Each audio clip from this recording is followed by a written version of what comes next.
makkii yeroo guyyaa dheengaddaa si bira dhaabachuun dandeenye maaliif jennaan keessummaan fi aatitii yanarra dhufanii na ziyaaranii galgalaa isaan waliin haasawa gaggeesse kanaaf gammachuu kee ammootiin gammachuu kiyyaa sibira dhaabachuun qaba ture. Jara keenya haasaa ustaazaa kana keessa wanni gaafii natti ta'ee fi wanni hedduu na ajaa'ibe wanni hedduu natti illee tolle waan tokkotu jira.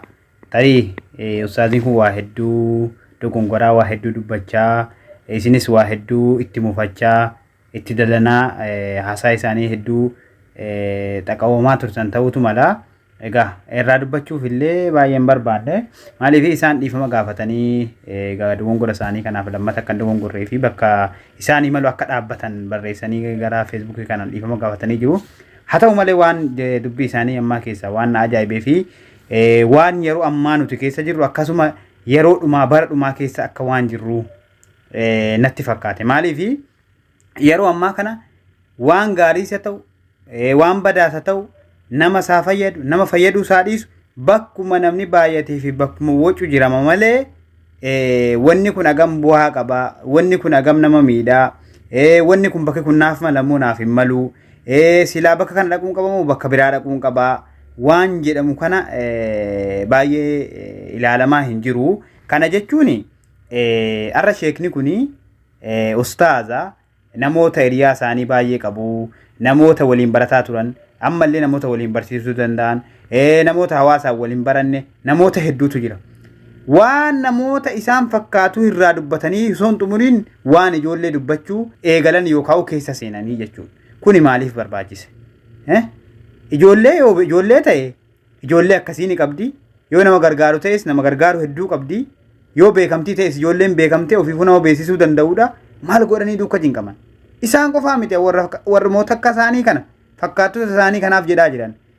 Nama tokko gaafa jabeessitan, gaafa deeggartan, gaafa bira dhaabbattan, namni isin gargaartan nama gargaarsa haajamu yookaan nama gargaarsa dhabee jiru ta'uu qaba.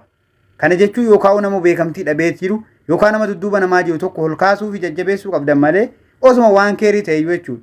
Namoota akkasii kan ijoolleen kunarra nama isaanuu gargaaru yookaan isaanuu beeksisuu dandeessu yoo meekii ta'es yookaanis ta'e jechuudha. Isaan garuu maa cinqaman namoota meeqa jiru ustaaza meeqatu jira diinii barsiisuu fi hawaasa tajaajiluu jecha gabba'uu jecha karaa gabba'uu fi akkatti hawaasaan wal baruu dhabee rakkataa jiru. Namoota akkasii kanarraa dubbatanii namoota akkasii gadi hin baasanu namoota akkasii kana bira dhaabbatanu.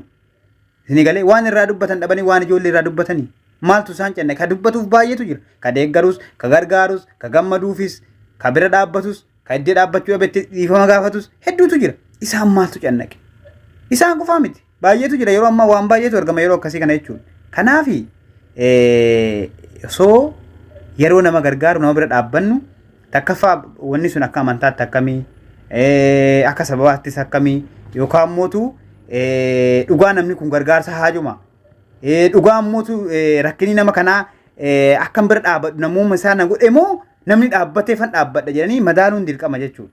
Namni yeroo ammaa abalu gargaareef gargaaraa jira abalu jaallateef jaallataa jira ta'uun qabu.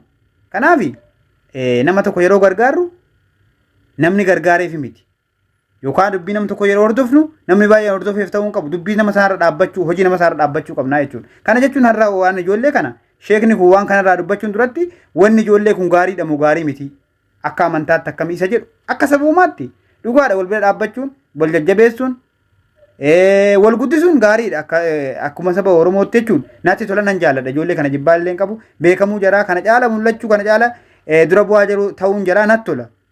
Garuu akka amantiitti ammootu hojiin jaraa kun hin tolu gaarii miti.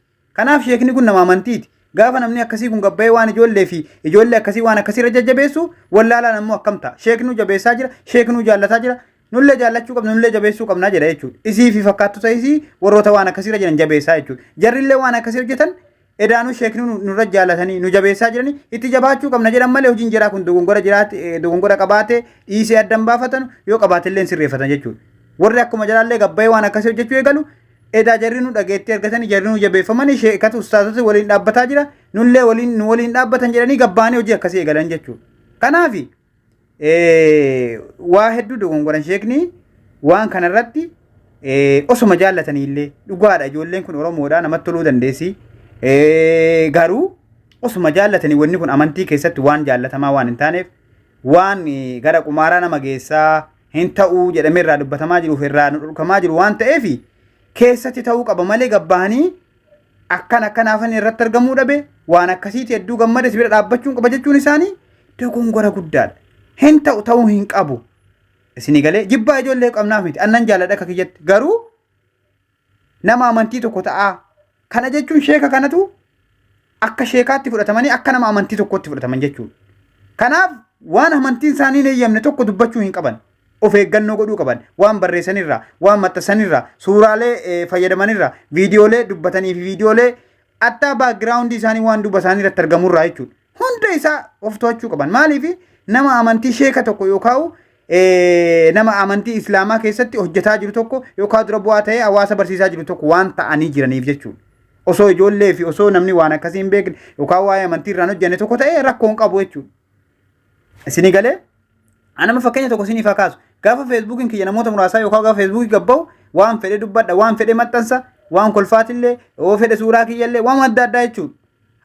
Hadda namni xiqqoo muraasni dabalamaa hordoftuu hin dabalatamaa deemuun of eeggannoo of qusachuun eegale jechuudha. Waan arge maxxansuurra ariifadhee waa dubbachuudha ariifadhee waa barreessuudha hattaa suuraa kiyya maxxansuu jechuudha. Maaliif namoonni baay'een arguu eegallaan ati dirqama waan sana sirreeffataa of eeggataa deemuu qabda jechuudha. Hadda sheekni kun sheeka jedhame namoota baay'eetu jala jira.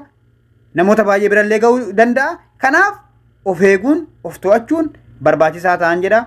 Aan isaan qofaaf hin dubbanne warruma fakkaatota akka isaaniitiif hin jedhe. Kanaaf keessumaayyuu nama amantii ta'aa yookaan sheeka tokko yookaan dura bu'aa tokko ta'aa wantoota tokko wantoota amantii faallessan wantoota hawaasa dogongorsuu danda'an hojjechuun dubbachuun barreessuun gaarii miti of eeggachuu barbaachisa jechuu barbaade. Nama dubbiin galuuf rabbiin waa taasisu jaraamni diinii waa hunda taasisu rakkoo muumintoota kan jayaachisu nama diinee kanaaf fidaa of taasisu rabbiin waa taasisu jannatatti yaale ala kitaabillahi sunnatur rasuuli.